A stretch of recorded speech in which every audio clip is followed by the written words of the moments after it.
Yo, good morning. Peek out here in Singapore. I wanted to come back on and chat with you guys, check up on you, see what you're doing, what's going on, what's good. Um, I have been, around the internet, checking out people, following people, commenting, engaging, just getting to know people in general because, you people are my people, right? So I've been sitting around trying to figure out what is the difference? What is the difference between then and now? Obviously, in my time, I didn't have Instagram and we had Facebook, but it wasn't like that, right? So when I was in high school, I didn't have Facebook. We had MySpace, we had America Online, and all that nonsense. We still had dial up, okay? So yeah, I'm aging myself a little bit here, but the point being that back then, the things that we loved, but we weren't sure if everyone else loved, we kind of hid to ourselves. We kept to ourselves. I loved Bharatanatyam. I kind of sucked at it when I first started, obviously. I hated it so much. I wanted to quit so bad, but eventually I got through that hump and I got to a place where I was just unstoppable. I felt invincible on the stage. And if I had had Instagram back then, if I had had Facebook back then, where you could live stream and YouTube everything, maybe I would have made it more popular. Because right now, what I'm saying is, if it wasn't for the influencers that are out there promoting their art. I mean, I see mridangist right now, flautist out there right now. Obviously, rap has always been there, but these are additional skill sets that people have that people don't even know about. The fact that Kuruji has a track that just dropped this morning, and he is an amazing flautist, and he did Carnatic music, from what I understand from our brief interview. And I know, goodness, I'm not even sure if I remember his name. There's a young gentleman, Brana Beats, on Instagram, who is a Mridangist as well, and he's just amazing. And you can tell he loves his craft because he shows up with it everywhere. So their entire pages are dedicated to their art, and I love that. But back in the day, we didn't have all that, We had to find a way to be happy in our small space without putting it out there. Now I'm gonna put it to you like this: when I was in high school, I made sure that every talent show, whatever that I went out and I performed. But that was also during a time where I was bullied a lot. So this was just one more of those weird things that I did that no one understood. I loved saris. I loved saris so much. And this was back in like 1998, 99, right? And I went to I went to a school in the countryside, y'all. I was as country as a sugar sandwich, I'm telling you. So 98, after my Arangi term, I was super excited. I was proud of myself. I was killing it. I looked great. I finally like kind of grown into my body. And that winter we went to Coimbatore. I performed in Coimbatore. I was freaking out about that. I wasn't sure if I would be good enough for the India set because I mean they see this all the time, right? But they didn't notice all the mistakes I made, so I was good. But that winter changed my life. So that was the winter that G.I. Jane came out, and I happened to go on a pilgrimage after the Coimbatore performance, and I mortarified and came back, right? So I shaved my head and came back, and it was not a decision that I made on my own. It was a decision that was kind of made for me, and I was kind of conned into it. But it's all good because it changed it for the better, because you would not be hearing me on a podcast with 400 some episodes now if I hadn't done all that back then. But what I'm trying to get to is the fact that even though I had no hair, even though I was super bullied all the time, that move right there, that was a boss move because I didn't know it at the time, but it was going to give me my voice. I finally got to a place where I couldn't care less anymore. I felt like I looked ugly, and you can't really beat me down further than I was beating myself down. So I kind of showed up. I started showing up a lot. And for a school that didn't have a uniform, but they did have, dress code and all of that, I started rocking saris to school. Now let's think about this. Back then, 1998, it was previously an all-white school. It was a private school now, and we had a very, very small minority group representing in the school, right? Because I graduated in a class of 64, and to be honest, I think we maybe had 5 people, colored people, and that includes me. So it was kind of cool. The Fugal School was pretty cool. And what I finally started doing was I really started showing up full force. I went a little goth for a little bit because I didn't know how else to play off a bald head, right? So I got a little scary. But even so, I rocked saris. And if I had been able to rock saris back then, maybe it would be even more popular than it is now. I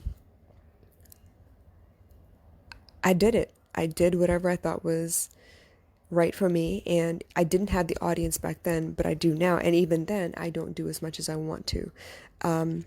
I wish more than anything that I could show people all the things that I think are cool and make them popular, or give people permission to show up that same way because I'm doing it too. So for all of you out there who are influencers, I don't know why you got into Instagram. I don't know what the reason was to get as many followers as possible.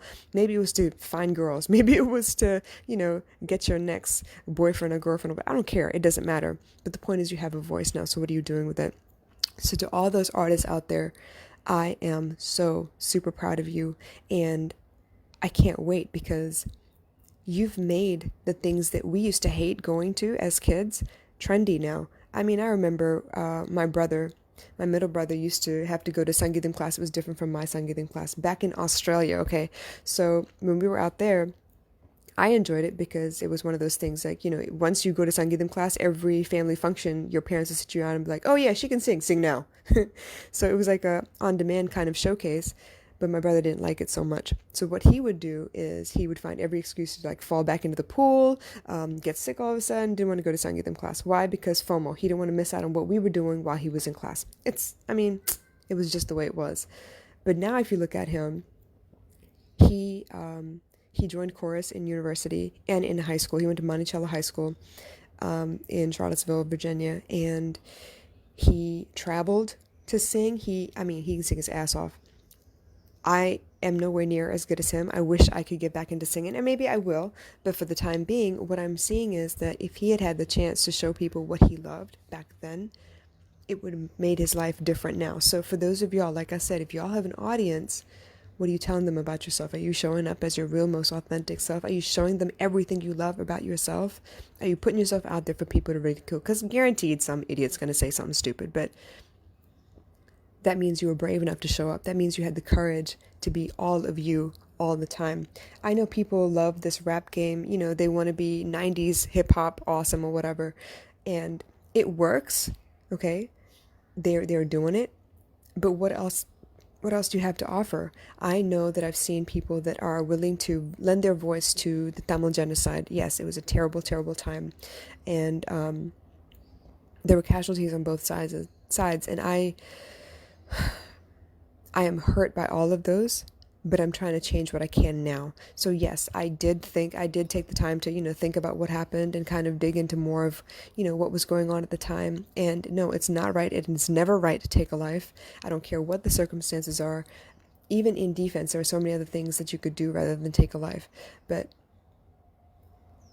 I want people to show up as more than just lending a voice to support a cause. What else can you do? What else can you teach people? What else can you open doors for the people coming up behind you so that they can feel more comfortable about the things that they love? Now I have, gentlemen out there doing makeup, and I'm proud of you because it takes a tremendous amount of courage to be able to get up and do makeup, right? I see women out there who are changing the game as far as fashion. They don't dress the same way everyone else has dressed for a long time. They're experimenting. They're making their own clothes. And I'm really excited for you guys as well, because the more that you show up as yourself, the more opportunity you shine for everybody else. Because you showed up, other people feel that they could also show up. I mean, life is difficult, and it shouldn't ever be that you feel like you're stuck in a box or stuck in a pigeonhole or you're stereotyped. There is no stereotype. I know that there were stereotypes back then because it got easier to study people, psychology and studies and, consensus and surveys, all that stuff. It was because we wanted to understand what the trends were. If you were like this, and this is likely what you were going to end up doing. But that's all that is. It was just a study. It doesn't mean real life is actually like that, because if you think about it, when you go to answer a survey, you answer on purpose. This is not a random thing where somebody suddenly asks you questions and you feel like, this is what you should be saying. This is what you should be doing. It's not off the cuff. When you go to sit down and answer a survey, you understand that it is a survey and this is what you're trying to accomplish, right? So I challenge you all, if you have a voice, if you have, a platform where you can speak from, go out there and tell everybody exactly who you are, and show up like that every day. Your life gets easier when you do that. And plus, it shows everybody else what's trending next. So if you are a Bharatanatyam dancer who likes to choreograph for hip hop, do that. If you are the kind of person who wants to do a flash mob, full on choreography, mix tracks and everything just for a proposal, like I saw that video, that was fly, do that. If you are the kind of person who wants to create an agency of DJs, do that. Okay? The sky's the limit. No, not even the sky. Your imagination is the limit. And from what I understand, imagination is way better than knowledge because you test the boundaries of what people can believe. And yeah, sure, you'll get haters, but what are haters? Haters are people that wish they could be you. They wish they had the courage to show up the way you do. And because they can't, because their set of belief limits them, they hate on you. They want to bring you down.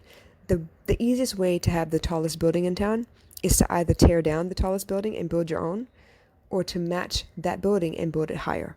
So which one are you going to be? Are you going to be the one that tears everything down so you automatically shine? Or are you going to be the one who builds everybody up and then builds your own masterpiece empire? So I'm saying, y'all know what's trending now. Y'all can see all day long what's trending now. Comedy is trending now. And don't knock comedy because honestly speaking, all of our amazing black actors and actresses, they started in comedy because it was the easiest scene to break into. But look at that now. Will Smith started off in comedy, and he has his own production company. He has his whole family acting. He's doing the damn thing.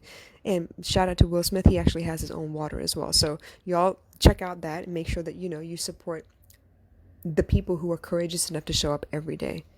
So for who's out there right now? For Daniel Yogadas, who is also an artist as well as a comedian, for Kuti Hari, for A. Kunjai, for all those people that are out there doing comedy. Look at Superwoman. She started with comedy and she's doing the damn thing now too. So you know what? I'm proud of you all. Make sure you show up as yourself, completely uninhibited, proud as hell. Do the damn thing. I'm right there behind you.